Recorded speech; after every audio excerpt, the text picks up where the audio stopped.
cambiamos radicalmente de tema, de asunto, porque hoy es el Día Europeo de la Depresión y nosotros vamos a enfocarnos en un dato, el de consumo de psicofármacos en Canarias. Y ahora quiero que vean este dato, porque según el Servicio del Uso Racional de Medicamentos y Control de Prestación, en Canarias se dispensan al año, ahí lo están viendo, 962.000 ansiolíticos. Pero Wendy, si hablamos exclusivamente de antidepresivos, las cifras en nuestro archipiélago alcanzan casi las 690.000 medicamentos dispensados en nuestro archipiélago, unas cifras que se han disparado después de la pandemia y que vamos a hablar ya con Cecilia Monzón, que es doctora en farmacia y vocal del Colegio Oficial de Farmacéuticos de Santa Cruz de Tenerife. Buenas tardes. Cecilia, bienvenida. Gracias. ¿Han notado ustedes en las farmacias un incremento en el número de personas que acude con receta a retirar este tipo de medicamentos? Sí, la verdad es que han aumentado bastante. Hace unos años hablábamos, por ejemplo, de la dispensación de casi 1 millón de ansiolíticos en Canarias, lo cual era ya una cifra bastante alarmante, pero es cierto, como bien decías, que debido a la COVID-19 se han disparado hipnóticos, ansiolíticos, antidepresivos, toda la gama de medicamentos para problemas de salud mental, que aunque hoy es el Día Europeo de la Depresión, como bien decían ustedes, también el 10 de octubre es el Día Mundial de la Salud Mental. Con lo cual hay unas cifras alarmantes y preocupantes con respecto a la salud de nuestros canarios. Cecilia, lo tratábamos la semana pasada aquí en Ponte al Día y nos quedábamos con un dato, y es que 1 de cada 4 canarios tenía síntomas de ansiedad o depresión. ¿Cuál es la prevalencia entre hombres y mujeres de estos síntomas? Pues en cuanto a las enfermedades de salud mental, curiosamente las mujeres tienen una prevalencia un poco más alta que la de los varones. Estamos hablando de un 27% de las mujeres frente a un 20% de padecerlas los hombres. También vemos que los síntomas pueden ser esa irritabilidad, problemas para dormir, angustia, pero también hay manifestaciones físicas de la depresión, de la angustia. Sí, efectivamente, hay muchos pacientes que además de notar ese tipo de síntomas, como puede ser la irritabilidad, también tienen síntomas físicos como pueden ser dolores corporales, muy frecuentemente el dolor de cabeza, manifestaciones estomacales. Hay muchas personas que todo lo que tiene que ver con el sistema nervioso lo enfocan a nivel estomacal. Y a nivel cardíaco pues se suelen notar incluso palpitaciones, ¿no? Una especie de taquicardia que el paciente se aqueja de una sensación de palpitaciones en el pecho. ¿Y qué recomendaciones pueden hacer ustedes los farmacéuticos, más allá de recurrir a ayuda especializada, a todas aquellas personas que tengan depresión? Pues mira, muchos. Nosotros en la oficina de farmacia estamos para ayudar siempre y recomendamos desde una buena higiene del sueño, que es muy importante en las patologías de salud mental. Tener una buena rutina del sueño y dormir adecuadamente las horas necesarias es necesario. Una dieta equilibrada, acompañada de un ejercicio físico, siempre nos van a ayudar a cualquier tipo de patología, pero principalmente en las de salud mental, ya que nos ayudan a evadirnos. Y además, aprender a exteriorizar los sentimientos. Y aquí, Pedro, es algo que no tenemos edad. Tenemos que aprender a exteriorizar los sentimientos, a contar nuestros problemas, a encontrar una persona de confianza a la que poder contarle cómo nos sentimos. Y hay que prestar especial atención a nuestros mayores, que son muy vulnerables, y a nuestros niños y niñas y adolescentes. Si a todos los papás, mamás, tíos y tías intenten crear ese vínculo de confianza con los niños para que ellos aprendan a exteriorizar los sentimientos con nosotros y así poder ayudarlos y estar a tiempo ante una situación de posible depresión. Hablabas precisamente de los mayores. Hoy aquí en Ponte al Día vamos a prestar mucha atención a esos posibles problemas que pueden encontrarse los mayores, como la soledad, y hablamos de cifras bastante preocupantes. Cecilia, ustedes tienen mucho contacto con la gente de los barrios, de nuestros pueblos, tienen una relación muy cercana. ¿Detectan ahí en las farmacias casos de depresión que luego, bueno, pues derivan a los médicos de cabecera? Sí, cada vez más abundante. Como decíamos antes, a raíz de la COVID-19 se han disparado las cifras, la población se siente más desanimada y esto ha hecho que nos pongamos más las pilas.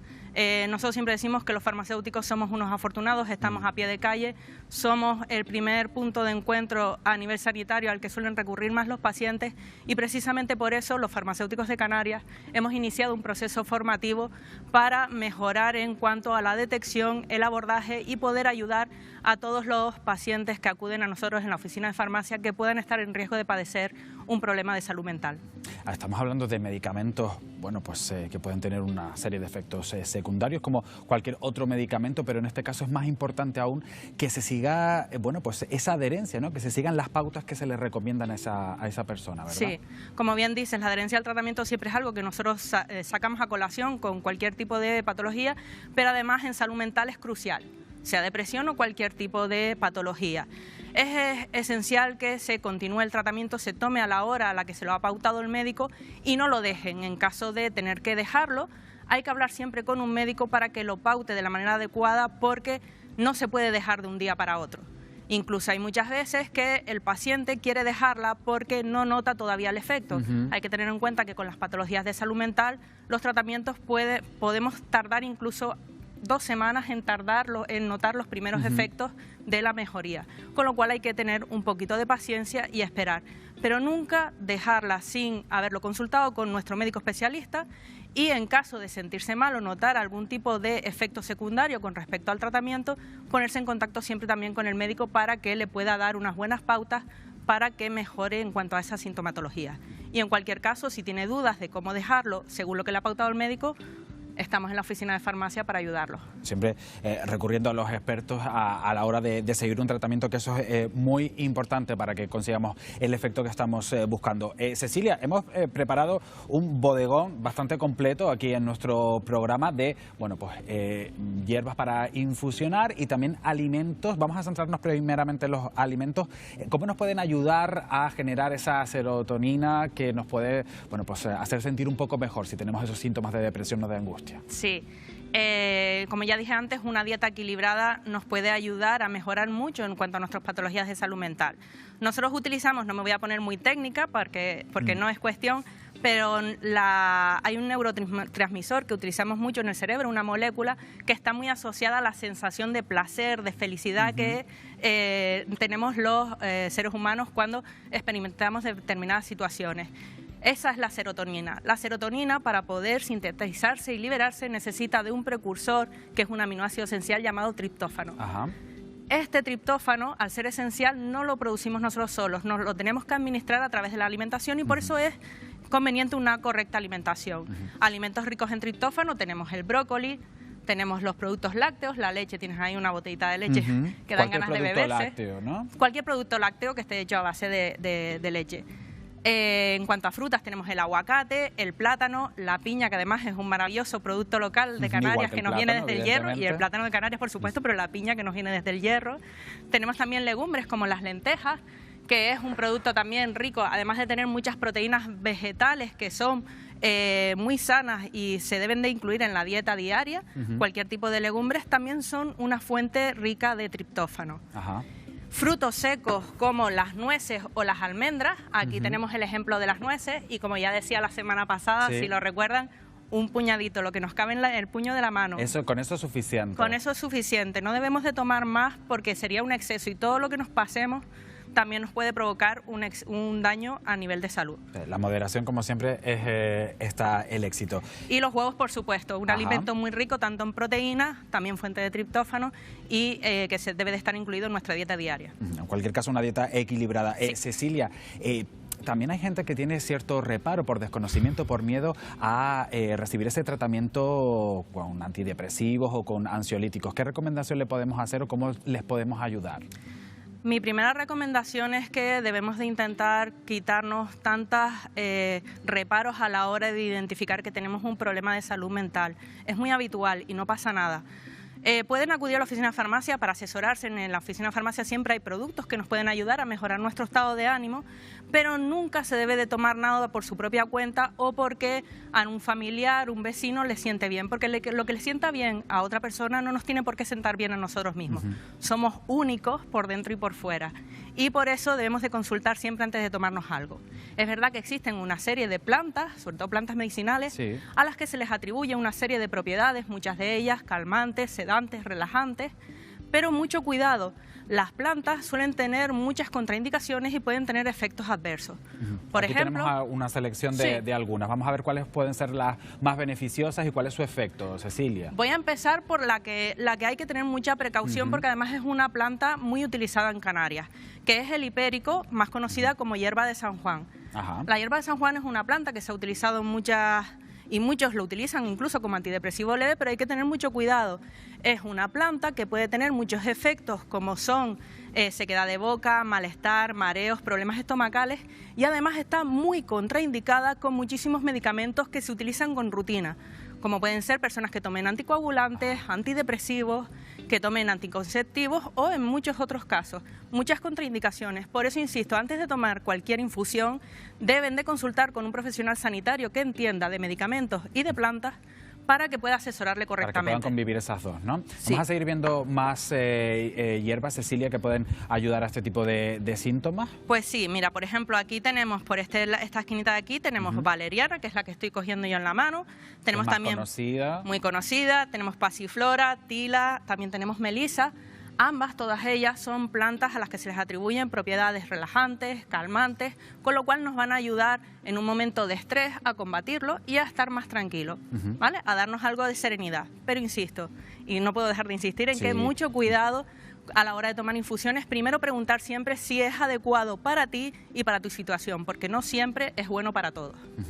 Vale, no sé si nos ha quedado alguna más de qué explicar. Muy rápidamente te puedo nombrar el Cecilia. el jengibre y el ginseng son también se suelen utilizar cada vez más, sobre todo se condimentan en la alimentación y se suelen utilizar para momentos de estrés, ayudan a combatir el estrés, aparte de tener otras propiedades como pueden ser a nivel respiratorio. Bueno, pues después de haber explicado todas las propiedades de estas plantas, de una dieta equilibrada para combatir esos síntomas de la depresión, como siempre, Cecilia, en Ponte al Día hemos salido a la calle para preguntar a los canarios y que nos trasladen sus dudas en este sentido. La primera de las cuestiones tiene que ver con los beneficios o no del café. ¿El café es bueno para mejorar nuestro estado de ánimo? Bueno, Cecilia. Bueno, pues el café es un estimulante del sistema nervioso central. El café tomado en su justa medida nos puede ayudar a aliviar la sensación de cansancio, de fatiga, y nos da esa sensación de bienestar debido a que contrarresta la fatiga y el cansancio que podamos tener acumulado. Pero en su justa medida. No debemos de olvidar de que al ser un estimulante del sistema nervioso central, si tomamos en exceso nos puede producir otros efectos de nerviosismo, de aumentar el estrés o incluso darnos la sensación de palpitaciones. Así que todo en su justa medida. Ese es uno de los grandes titulares de esta sección. Vamos con la siguiente pregunta que tiene que ver, bueno, pues con los problemas que tienen algunos o tenemos para dormir. A veces me cuesta dormir. ¿Qué puedo tomar para descansar mejor? Pues mira, aquí es relativamente fácil. Antes nombrábamos melisa, tila, pasiflora, valeriana. Son infusiones que nos ayudan a relajarnos y a entrar, sobre todo a conciliar el sueño, a tener un sueño reparador. Una vez lo hemos conciliado, gracias a estas infusiones, tenemos esas horas de descanso necesarias. También un puñado de nueces o de almendras, ya que, como decía antes, son fuentes de triptófano e incluso de melatonina, que es la que nos ayuda a conciliar el sueño. La melatonina es algo que nosotros segregamos cuando empieza a caer el sol por la tarde para empezar a relajar el cuerpo y entrar en esas horas de sueño. La melatonina la sintetizamos, venía de la serotonina que venía del triptófano. Entonces, si tenemos fuente de triptófano, podemos tener melatonina. Nueces, almendras, un vaso de leche caliente no es un mito, es real, es una buena fuente. Nos ayuda a conciliar el sueño, nos ayuda a relajarnos también. Bueno, pues Cecilia, vamos con la última de las cuestiones. Adelante. ¿La jalea real sirve para algo o es un mito? ¿Todas las personas la pueden tomar? ¿Es un mito o no la jalea real? Muy buena pregunta. Evidencia científica sobre la jalea real todavía está en debate, ¿vale? Lo que está claro es que la jalea real es una fuente rica de minerales y de vitaminas, y las vitaminas son muy buenas a nivel cerebral, las necesitamos, al igual que los minerales. Con lo cual, sí que es buena, y de hecho se cree que las propiedades que tienen son gracias a ese contenido en vitaminas y minerales que tienen, no en sí porque sea jalea real. En las oficinas de farmacia las hay además muy variadas, enriquecidas con más vitaminas, con ginseng, que dependiendo de la persona, a la pregunta que hacía la señora de que si es buena para todos, lo mismo de siempre. Hay que preguntar, hay que consultar al profesional sanitario si es bueno para ti y para tu situación, porque no en todos los casos es adecuada ni es recomendable. De hecho, hay muchas personas alérgicas. Claro, evidentemente. Pues Cecilia, consultar con los expertos y moderación. Muchísimas gracias por haber estado con nosotros. Te vemos la semana que viene y nosotros en este punto hacemos una breve